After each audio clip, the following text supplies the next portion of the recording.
विशेषकर देश की माताओं, बहनों और बेटियों से बात करने के लिए आया हूं। आज भारत का हर नागरिक देख रहा है कि कैसे भारत की नारी शक्ति की उड़ान को रोक दिया गया,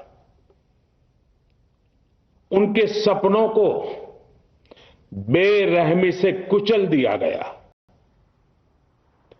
हमारे भरसक प्रयास के बावजूद हम सफल नहीं हो पाए। नारी शक्ति वंदन अधिनियम में संशोधन नहीं हो पाया और मैं इसके लिए सभी माताओं, बहनों, उनसे मैं क्षमा प्रार्थी हूं। साथियों, हमारे लिए देश हित सर्वोपरि है, लेकिन जब कुछ लोगों के लिए दल हित सब कुछ हो जाता है, दल हित देश हित से बड़ा हो जाता है, तो नारी शक्ति को, देश हित को इसका खामियाजा उठाना पड़ता है। इस बार भी यही हुआ है। कांग्रेस, डीएमके, टीएमसी और समाजवादी पार्टी जैसे दलों की स्वार्थी राजनीति का नुकसान देश की नारी शक्ति को उठाना पड़ा है। साथियों, कल देश की करोड़ों महिलाओं की नजर संसद पर थी। देश की नारी शक्ति देख रही थी। मुझे भी ये देखकर बहुत दुख हुआ कि जब ये नारी हित का प्रस्ताव गिरा तो कांग्रेस, डीएमके, टीएमसी, सपा जैसी परिवारवादी पार्टियां खुशी से तालियां बजा रही थी। महिलाओं से उनके अधिकार छीनकर ये लोग मेजें थपथपा रहे थे। उन्होंने जो किया वो केवल टेबल पर थाप नहीं थी, वो नारी के स्वाभिमान पर, उसके आत्मसम्मान पर चोट थी। और नारी सब भूल जाती है, अपना अपमान कभी नहीं भूलती। इसलिए संसद में कांग्रेस और उसके सहयोग के उन सबके व्यवहार की कसक हर नारी के मन में हमेशा रहेगी। देश की नारी जब भी अपने क्षेत्र में इन नेताओं को देखेगी तो वो याद करेगी कि इन्हीं लोगों ने संसद में महिला आरक्षण को रोकने का जश्न मनाया था, खुशियां मनाई थी। कल संसद में नारी शक्ति वंदन संशोधन का जिन भी दलों ने विरोध किया है, उनसे मैं दो टूक कहूंगा। ये लोग नारी शक्ति को फॉर ग्रांटेड ले रहे हैं। वो ये भूल रहे हैं कि 21वीं सदी की नारी देश की हर घटना पर नजर रख रही है। वो उनकी मंशा भांप रही है और सच्चाई भी भली भांति जान चुकी है। इसलिए महिला आरक्षण विरोध करके जो पाप विपक्ष ने किया है, इसकी उन्हें सजा जरूर मिलेगी। इन दलों ने संविधान निर्माताओं की भावनाओं का भी अपमान किया है और जनता द्वारा इसकी सजा से भी वो बच नहीं पाएंगे। साथियों, सदन में नारी शक्ति वंदन संशोधन किसी से भी कुछ छीनने का नहीं था। नारी शक्ति वंदन संशोधन हर किसी को कुछ न कुछ देने का था, देने के लिए संशोधन का था। ये 40 साल से लटके हुए नारी के हक को 2029 के अगले लोकसभा चुनाव से उसका हक देने का संशोधन था। नारी शक्ति वंदन संशोधन 21वीं सदी के भारत की नारी को नए अवसर देने, नई उड़ान देने, उसके सामने से बाधाएं हटाने का महायज्ञ था। देश की 50% यानी आधी आबादी को उसका अधिकार देने का साफ नियत के साथ, ईमानदारी के साथ किया गया एक पवित्र प्रयास था। नारी को भारत की विकास यात्रा में सहयात्री बनाने और सबको जोड़ने का प्रयास था। नारी शक्ति वंदन संशोधन समय की मांग है। नारी शक्ति वंदन संशोधन उत्तर, दक्षिण, पूर्व, पश्चिम सभी राज्यों की, हर राज्य की शक्ति में समान वृद्धि का प्रयास था। ये संसद में सभी राज्यों की आवाज को अधिक शक्ति देने का प्रयास था। राज्य छोटा हो, राज्य बड़ा हो, राज्य की आबादी कम हो या राज्य की आबादी ज्यादा हो, सबकी समान अनुपात में शक्ति बढ़ाने की कोशिश थी।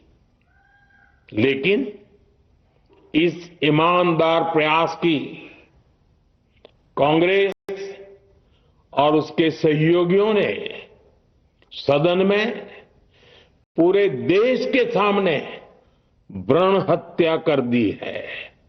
भ्रूण हत्या कर दी है। ये Congress, TMC, Samajwadi party, DMK जैसे दल इस भ्रूण हत्या के गुनहगार हैं। ये देश के संविधान के अपराधी हैं। ये देश की नारी शक्ति के अपराधी हैं। साथियों, कांग्रेस महिला आरक्षण के विषय से ही नफरत करती है। उसने हमेशा से ही महिला आरक्षण को रोकने के लिए षड्यंत्र किए हैं। इस दिशा में पहले जितनी बार भी प्रयास हुए, हर बार कांग्रेस ने इसमें रोड़े अटकाए हैं। इस बार भी कांग्रेस और उसके साथियों ने महिला आरक्षण को रोकने के लिए एक के बाद एक नए झूठ का सहारा लिया। कभी संख्या को लेकर, कभी किसी और तरीके से कांग्रेस और उसके साथियों ने देश को गुमराह करने की कोशिश की। ऐसा करके इन दलों ने भारत की नारी शक्ति के सामने अपना असली चेहरा सामने ला दिया है, अपना मुखौटा उतार दिया है। साथियों, मुझे व्यक्तिगत तौर पर आशा थी कि कांग्रेस अपनी दशकों पुरानी गलती सुधारेगी। कांग्रेस अपने पापों का प्रायश्चित करेगी। लेकिन कांग्रेस ने इतिहास रचने का, महिलाओं के पक्ष में खड़े होने का अवसर खो दिया। कांग्रेस खुद देश के अधिकांश हिस्सों में अपना वजूद खो चुकी है। कांग्रेस परजीवी की तरह क्षेत्रीय दलों की पीठ पर सवार होकर खुद को जिंदा रखे हुए है। लेकिन कांग्रेस ये भी नहीं चाहती कि क्षेत्रीय दलों की ताकत बढ़े। इसलिए कांग्रेस ने इस संशोधन का विरोध करवाकर अनेक क्षेत्रीय दलों के भविष्य को अंधकार में धकेलने का राजनीतिक षड्यंत्र किया है। साथियों, Congress, Samajwadi party, DMK, TMC और दूसरी पार्टियां इतने वर्षों से हर बार वही बहाने, वही कुतर्क गढ़ते आए हैं, बनाते आए हैं। कोई न कोई टेक्निकल पेंच फंसाकर ये महिलाओं के अधिकारों पर डाका डालते रहे हैं।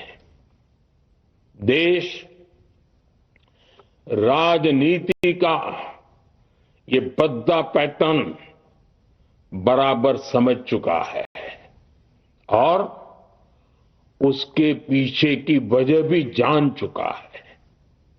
भाइयों बहनों, नारी शक्ति वंदन अधिनियम के विरोध की एक बड़ी वजह है इन परिवारवादी पार्टियों का डर।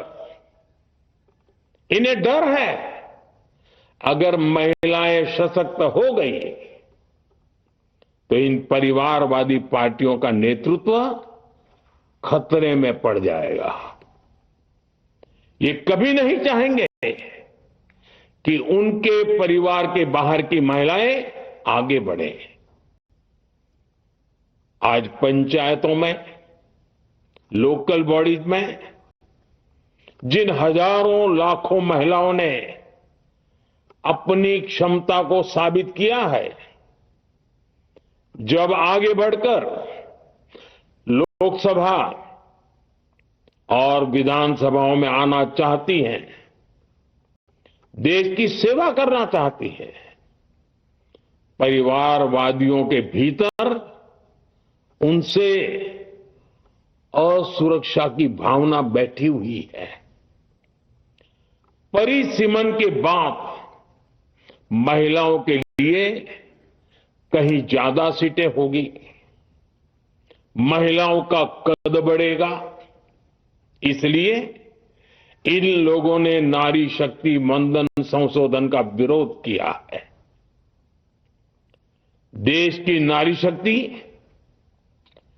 कांग्रेस और उसके सहयोगियों को इस पाप के लिए कभी माफ नहीं करेगी। मेरे प्रिय देशवासियों, कांग्रेस और उसके साथी दल डिलिमिटेशन पर लगातार झूठ बोल रहे हैं।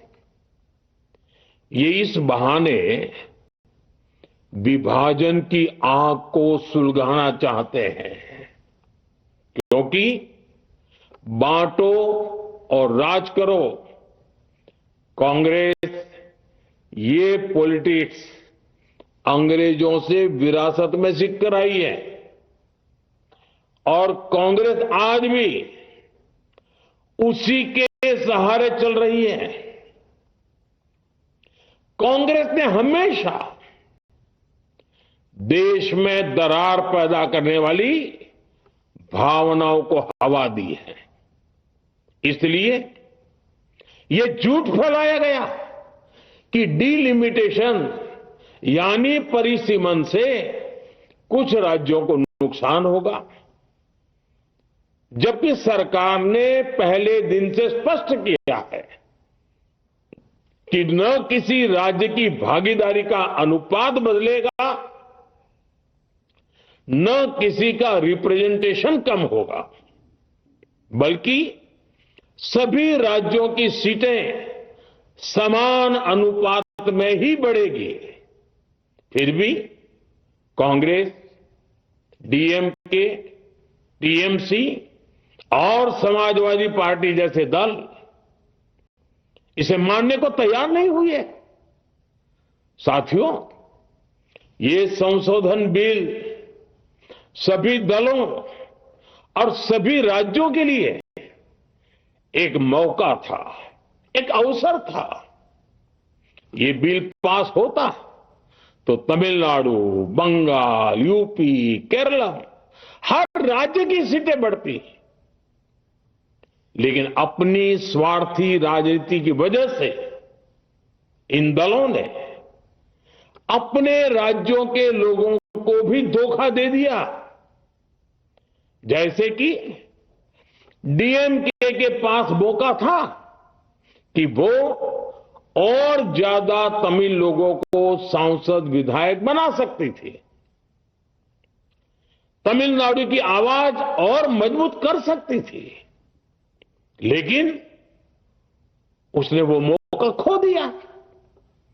टीएमसी के पास भी बंगाल के लोगों को आगे बढ़ाने का मौका था, लेकिन टीएमसी ने भी ये मौका गंवा दिया।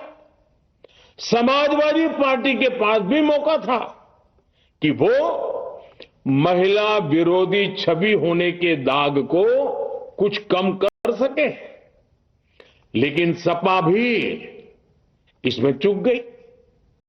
समाजवादी पार्टी लोहिया जी को तो पहले ही भूल चुकी है। सपा ने नारी शक्ति बंधन संशोधन का विरोध करके लोहिया जी के सारे सपनों को पैरों तले रौंद दिया है। सपा महिला आरक्षण विरोधी है। ये यूपी की और देश की महिलाएं कभी नहीं भूलेगी। साथियों, महिलाओं के आरक्षण का विरोध करके कांग्रेस ने फिर एक बात सिद्ध कर दी है। कांग्रेस एक एंटी रिफॉर्म पार्टी है। 21वीं सदी के विकसित भारत के लिए जो भी निर्णय, जो भी रिफॉर्म जरूरी है, जो भी निर्णय देश ले रहा है, कांग्रेस उन सब का विरोध करती है, उसे खारिज कर देती है, उस काम के अंदर खलल डालती है। यही कांग्रेस का इतिहास है और यही कांग्रेस की नेगेटिव पॉलिटिक्स है। साथियों, ये वही कांग्रेस है जिसने जनधन, आधार, मोबाइल, स्त्री शक्ति का विरोध किया। कांग्रेस ने डिजिटल पेमेंट्स का विरोध किया। कांग्रेस ने जीएसटी का विरोध किया। कांग्रेस ने सामान्य वर्ग के गरीबों को आरक्षण का विरोध किया। कांग्रेस ने ट्रिपल तलाक के विरुद्ध कानून का विरोध किया। कांग्रेस ने आर्टिकल 370 हटाने का विरोध किया। हमारा संविधान, हमारे कोर्ट जिस यूनिफॉर्म सिविल कोड, समान नागरिक आचार संहिता को, यूसीसी को जरूरी बताते हैं, कांग्रेस उसका भी विरोध करती है।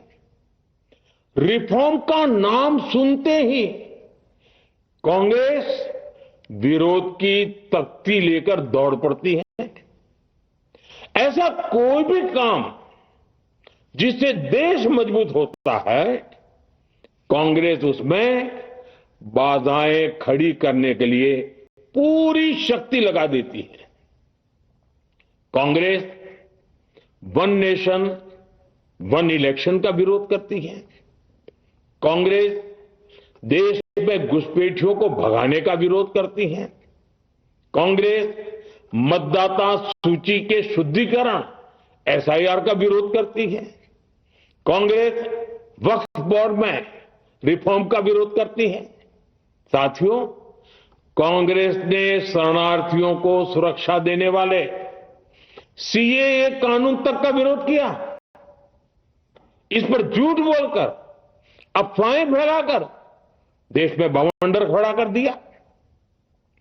कांग्रेस माओवादी नक्सली हिंसा को समाप्त करने के देश के प्रयासों में भी रुकावटें डालती है। कांग्रेस का एक ही पैटर्न रहा है, कोई भी रिफॉर्म आए तो झूठ बोलो, भ्रम फैलाओ। इतिहास साक्षी है, कांग्रेस ने हमेशा यही नेगेटिव रास्ता चुना है। साथियों, जो भी कार्य देश के लिए जरूरी फैसला होता है, कांग्रेस इसको कारपेट के नीचे डाल देती है। कांग्रेस के इसी रवैये की वजह से भारत विकास की उस ऊंचाई पर नहीं पहुंच पाया जिसका भारत हकदार है। आजादी के समय उस दौर में हमारे साथ और भी कई देश आजाद हुए थे। ज्यादातर देश हमसे बहुत आगे निकल गए और इसकी वजह थी कि कांग्रेस हर रिफॉर्म को रोककर बैठी रही। लटकाना, भटकाना, अटकाना, यही कांग्रेस का सिद्धांत रहा है, यही कांग्रेस का वर्क कल्चर रहा है। कांग्रेस ने पड़ोसी देशों के साथ सीमा विवादों को लटकाया। कांग्रेस ने पाकिस्तान के साथ पानी बंटवारे से जुड़े विवादों को लटकाया। कांग्रेस ने ओबीसी आरक्षण के निर्णय को 40 साल तक लटकाए रखा। कांग्रेस ने सैनिकों के लिए वन रैंक वन पेंशन को 40 साल तक रोके रखा। साथियों, कांग्रेस के इस रवैये ने हमेशा देश का बहुत बड़ा नुकसान किया है। कांग्रेस के हर विरोध, हर अनिर्णय, हर छल प्रपंच का खामियाजा देश ने भुगता है, देश की पीढ़ियों ने भुगता है। आज देश के सामने जितनी भी बड़ी चुनौतियां हैं, वो कांग्रेस के इसी रवैये से उपजी हुई है। इसलिए ये लड़ाई सिर्फ एक कानून की नहीं है, ये लड़ाई कांग्रेस की उस एंटी रिफॉर्म मानसिकता के साथ है जिसमें सिर्फ नेगेटिविटी है, नकारात्मकता है। और मुझे इसमें कोई संदेह नहीं है कि देश की सभी बहनें बेटियां कांग्रेस की इस मानसिकता को करारा जवाब दे के रहेगी। साथियों, कुछ लोग देश की महिलाओं के सपने टूटने को सरकार की नाकामी बता रहे हैं, लेकिन ये विषय कामयाबी या नाकामयाबी क्रेडिट का था ही नहीं।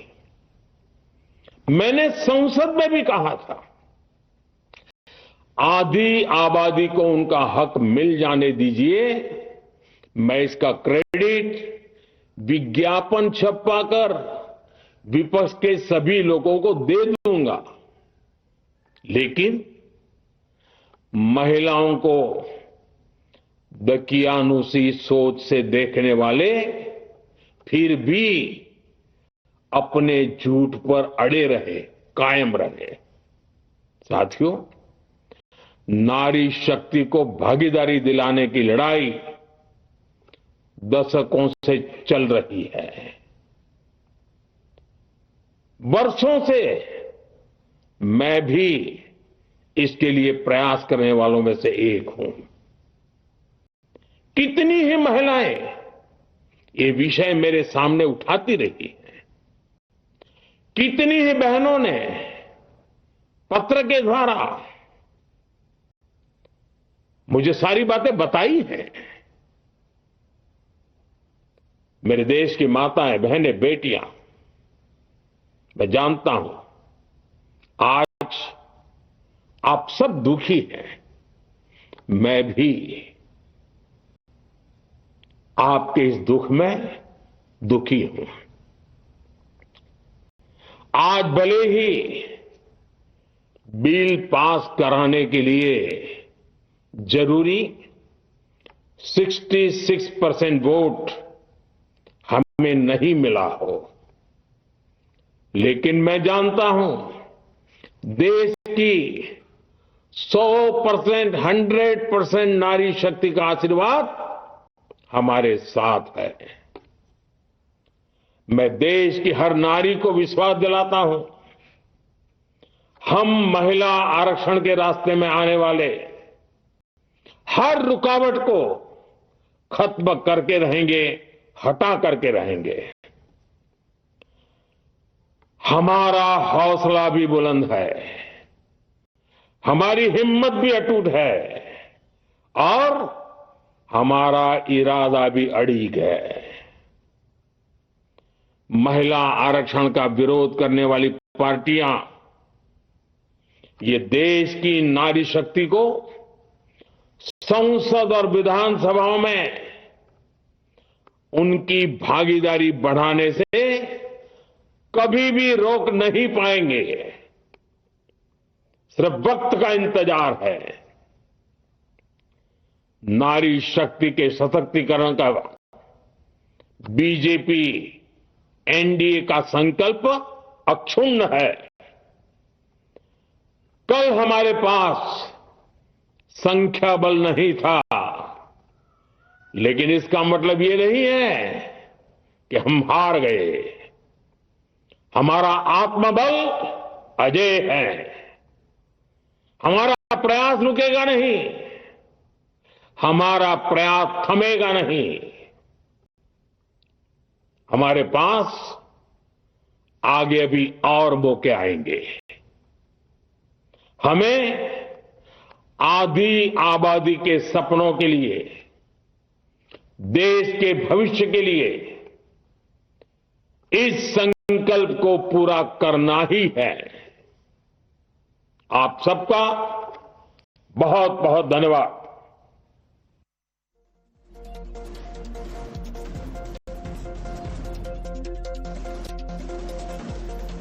तो प्रधानमंत्री नरेंद्र मोदी ने देश की जनता को संबोधित किया। महिला आरक्षण पर जो बिल गिरा, उसके बाद प्रधानमंत्री नरेंद्र मोदी ने देशवासियों से बातचीत की। प्रधानमंत्री ने बहुत सारी बातें कही, कैसे विपक्षी पार्टियों ने विरोध किया, किस एजेंडे के साथ विरोध किया, प्रधानमंत्री ने इस पर बातचीत की। उन्होंने कहा लटकाना, भटकाना, अटकाना ये कांग्रेस का सिद्धांत है। उन्होंने कहा यह लड़ाई कांग्रेस की नेगेटिविटी के खिलाफ है। बिल का गिरना सरकार की नाकामयाबी नहीं है, यह प्रधानमंत्री ने कहा। उन्होंने कहा कि महिलाओं का उत्थान विपक्ष पहले भी नहीं चाहता था और ये अब भी नहीं चाहता है। हालांकि प्रधानमंत्री नरेंद्र मोदी ने जब अपने भाषण को समाप्त किया, मतलब कि संबोधन को जब वो खत्म कर रहे थे, उन्होंने कहा लड़ाई जारी रखेगी भारतीय जनता पार्टी और सरकार। उन्होंने कहा कि सरकार की ओर से कोशिशें की जाती रहेंगी कि महिलाओं का उत्थान हो, महिलाओं को उनका हक मिले और राजनीतिक रूप से जो ये आरक्षण लागू होने के बाद महिलाओं को फायदा होता, वो फायदा महिलाओं तक पहुंचाने की बात प्रधानमंत्री नरेंद्र मोदी ने की।